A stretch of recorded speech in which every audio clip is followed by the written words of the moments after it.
It is the night before Christmas Day, and all through the house, nobody was moving around, not even me or my spouse.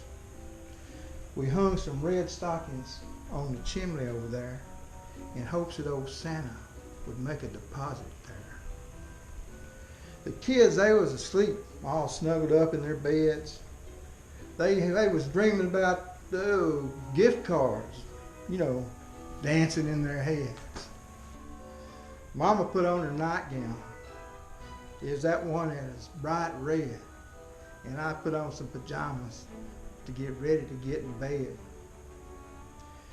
When outside in the yard, I heard such a ruckus, I jumped up and ran to see what in the world the fuss was.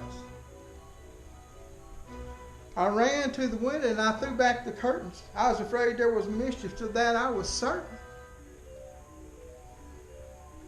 There was the moon, shining on the leaves I didn't rake. And there was that trash can I forgot to take.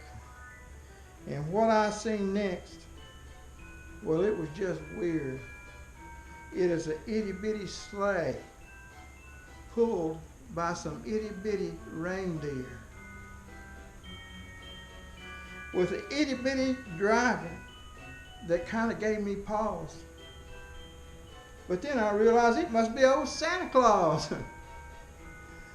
They was flying across the yard going lickety-split, and old Santa called out to them so they wouldn't quit. Hey Dasher, hey Dancer, and Prancer and Vixen. Go on, Comet, go on, Cupid. Go on, Donner and Blitzen.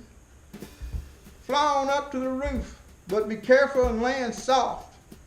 We don't want to fall through, and we don't want to slide off.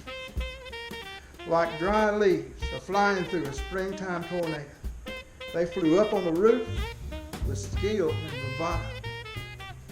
And then all of a sudden I could hear on the roof the clicking and the picking of each bitty hoof. I closed back the curtains and was turning around, and there's a rustling in the fireplace, and old Santa came down. He was dressed in a fur suit from his head to his foot, and they was all dirty from the ashes and smut.